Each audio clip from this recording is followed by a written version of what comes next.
adamlar, yönü adan okuyanlı şeytanlar. Gödü aç insan dünyada mihmanlar, şehidin uşisine yüzlerimiz kalır. Şeytanın oranda da adamlar, yönü adan okuyanlı şeytanlar. Gödü aç insan dünyada mihmanlar, şehidin uşisine yüzlerimiz kalır. Malır, kalamalır, kalmanda tekim candır. Malı bol bir xandır, baydır, bir desani yaydır. Oğullara kalanda kim paydır, ara girende şeytandır. Yeri dökülende kim kandır, yönü birençek insandır. Kalan insanı mengdeyen heyvandır, ölür bir günahi heyvanla. Eni ağlar, göz yaşla, eni çörek pişir yok tamdır. Oğul gitti berilen bakagandır, telefonu 100 defa yeni çaldır. Nirek gitti ka oğlum tanrı, şagallı oğlumu çeynep iydi. Eci ağlap oğlum nirek deydi. Oğul her gece girdi yine dişe, oysa gitmedi ki her gün işe. Eci ağlap gözünne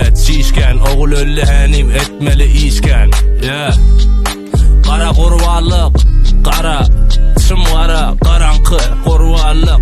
Şeytanın oranda adamlar, yönü adan okuyanlı şeytanlar. Gödü aç insan dünyada mihmanlar, şehidin uşisine yüzlerimiz kalır. Şeytanın oranda da adamlar, yönü adan okuyanlı şeytanlar. Gödü aç insan dünyada mihmanlar, şehidin uşisine yüzlerimiz kalır.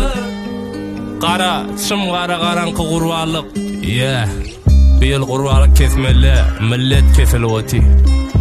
Nirek geçecek öldürüp, kara şeytanları güldürüp, öylerin çırağını söndürüp, milleti kana gömdürüp. Hava nirek geçecek öldürüp, kara şeytanları güldürüp, öylerin çırağını söndürüp, milleti kana gömdürüp. Okulunda Kur'an'dır, ne peyda dökülende kandır. Bir günahın kanı yerde, millet kör değil, kerde.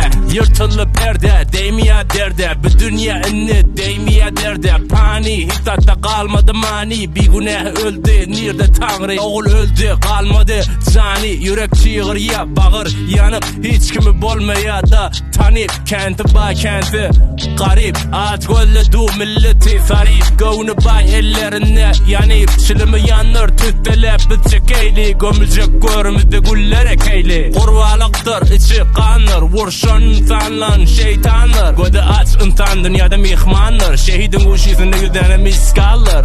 Şeytanın oranda adamlar, yönü adan okuyanlı şeytanlar. Gödü aç insan dünyada mihmanlar, şehidin uşisinde yüzlerimiz kalır. Şeytanın oranda da adamlar, yönü adan okuyanlı şeytanlar. Gödü aç insan dünyada mihmanlar, şehidin uşisinde yüzlerimiz kalır. Kara çımlara, karanqı kurvallık. Bir yıl kurvalık kesmeli, millet kesilvati.